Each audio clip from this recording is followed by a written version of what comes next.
Welcome to the video. I want to talk to you guys about music from the 90s. But I'm changing it up a little bit, ladies and gentlemen. I'm changing it up a little bit. Now, how many of you remember Rob Zombie just being Rob Zombie? I don't remember Rob Zombie just being Rob Zombie.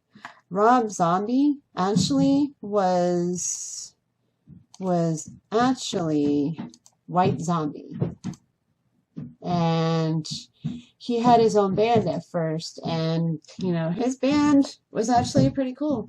I think the one album that I liked the best was Astro Trip or whatever. Yeah, and I like that. And people are probably going, why? Well, it's how his music sound. I mean, half the time I would just tune out the lyrics and the music. Well, I can't tune out the lyrics and the music, but I would tune out, literally tune out him singing. And back then he was like, and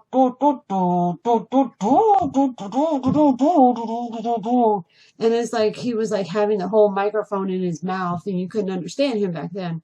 I wasn't trying to understand Rob Zombie. I was trying to listen to the music. I mean, I love Living Dead Girl, and my favorite that I can't stop listening to is Dracula. So, yeah. You liked I Do. It's how it sounds. It's addictive. Yeah, it's addictive. But it's one of the best songs I like. And most of the songs that I listen to, it kind of reminded me of being in a gothic fashion show.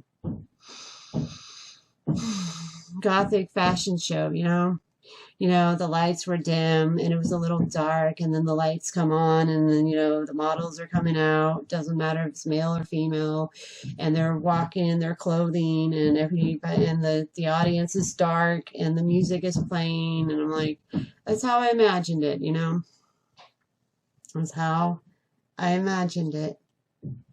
It's how I imagined it, I imagined that, the music was the setting of the stage, and the models were coming out, and that's how I felt with that music.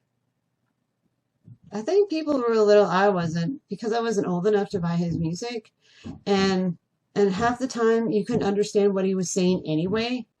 I mean, so why exactly was his music R-rated? I don't know.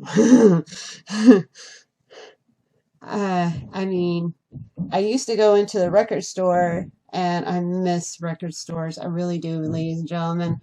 I miss record stores so bad. This generation has Amazon. Amazon's nice for a single song. I mean, Amazon's nice, but it didn't give you the experience of a record store.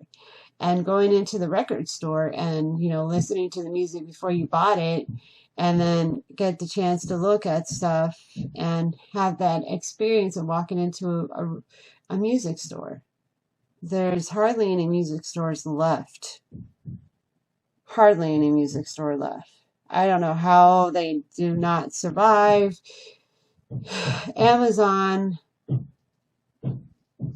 I mean, I love Amazon for the fact that you can buy one song, and if you only like that one song and you only want that one song and you want only that one song, then Amazon is perfect, because you just buy it and then you have the song, and the artist is like, you only like one song? Yeah, I only like one song, but it's okay. But it doesn't mean that I didn't appreciate your music and all that stuff. It's like, but I work hard in the studio. I understand that. But listening to Rob Zombie's music, I really liked listening to Rob Zombie's music.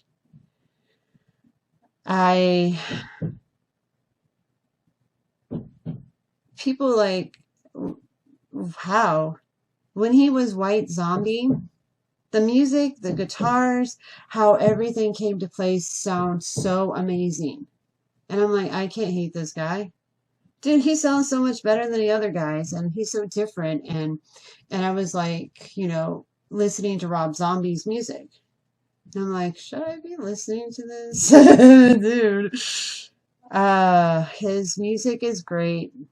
And when I haven't watched none of his movies, but I watched like Halloween 1 and Halloween 2, and I'm like, John Carpenter did it better. Yeah, I get it. I get it. You were a fan of Halloween when you were a kid. You were a kid in the 70s? You were a kid? In the 80s, you were in your 20s, I think, but I don't know. Either way, John Carpenter made his Halloween scary. Very scary, to the point that sometimes I have to put it on mute and watch, John Carpenter's Halloween. I get it that you tried to make, Michael Myers have a backstory, why he went crazy, and why he killed his sister, and why he was trying to kill his baby sister, and I appreciate that knowledge. I appreciate the backstory about why Michael Myers went nuts on Halloween night. I love the backstory to it. But John Carpenter, he still knows how to scare the hell out of people, seriously. So, what do I prefer? I don't understand why Rob Zombie went solo with White Zombie, because they were actually pretty cool together, and the guitarists were cool too. They're like, I'm in love here, man. I'm in love with this song. And people are like, why? Well, because I think it was like more of a movie theme with Rob Zombie than anyone else. And his music actually did sound really cool. So, yeah. And not to mention, he had the dreadlocks. Oh, I remember that. He had the dreadlocks, the long dreadlocks. And he was like doing the dreadlocks. Do you guys don't remember that?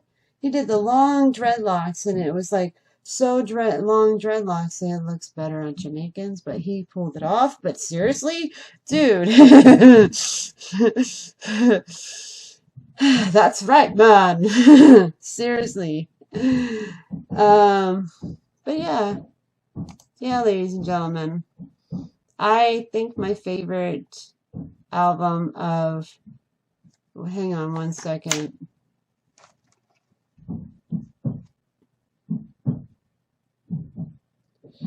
What year did Astro Crip came out of Rob Zombie?